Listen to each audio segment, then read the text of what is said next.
โอเคเนาะก็ต่อกันเนาะจังหวะนี้เขามาเลยน้องชายตะคริวกับจับเกี่ยวฟอควานไปแดกเฮียตัวแตกเฮ้ยรุ่นอัปเกรดว่าใส่ก็เฮ้ยมึงได้เข้าหลังด้วยไอ้เฮียโบะเลยไอ้สัตว์มาดิมึงสองตัวสุดเก่าเลยเฮ้ยแตกปั่นก็ได้นะไอ้สัตว์แอกเฮียกูตีกองแตกเลยเอซิเก่งเฮ้ยสกิลตันอยู่ในนี่โอ้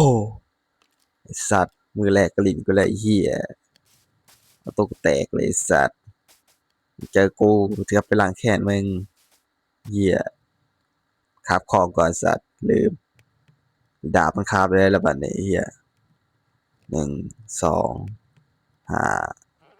ปากกามโอ้เรียบร้อยเอ็กคาลิเบอร์ของกูได้มาแล้วกลับไปล้างแค้นซูทำใช่ปะอ๋อกูลืมไอ้เหี้ยมาแล้วลูกพ่อ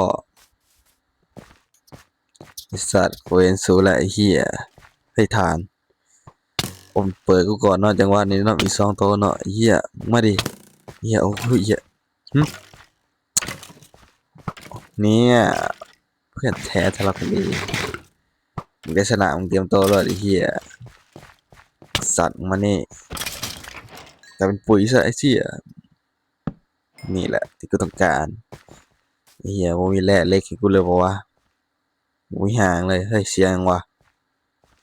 เสียงมาเมื่อกี้นี่โอ้ข่วย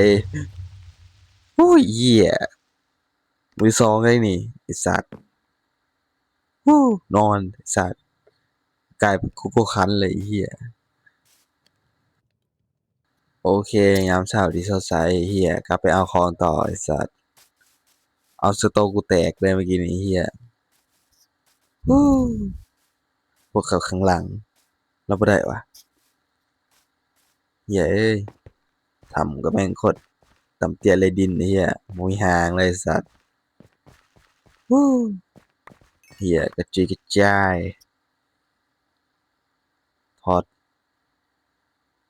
โอ้มีอันเดียวปะเนี่ยสัตว์นี่ตกคัดพอฐานแล้วก็ไม้เหี้ยแตกกระจายคักแท้วะได้ยังวะอืมน่าสิหมดแล้วล่ะ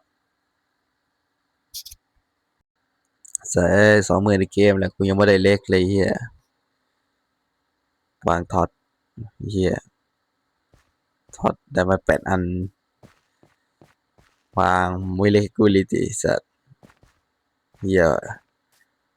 บาปมันสิบ่มีก็บ่มีกูเลยเหี้ยมีแหน่อยู่เทิงนี่โอ้ฐานมีแต่ฐานไอ้เหี้ยเหล็กมันหายากแล้วบ่เนาะไอ้สัตว์เหี้ยเนี่ยอืมขุดก็ได้เอ้าเหี้ยเผื่อไว้ว่าต้องใช้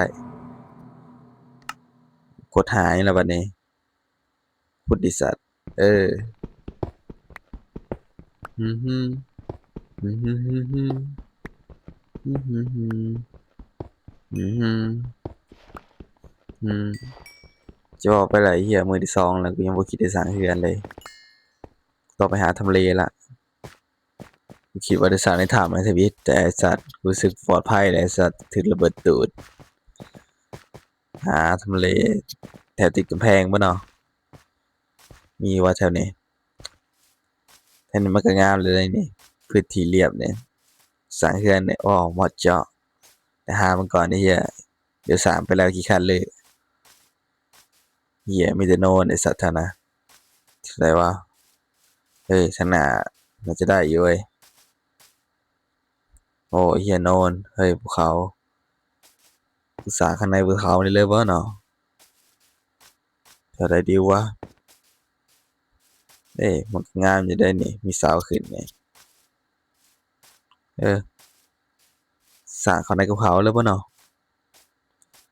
อืมเป็นความคิดที่ดีเฮ้ย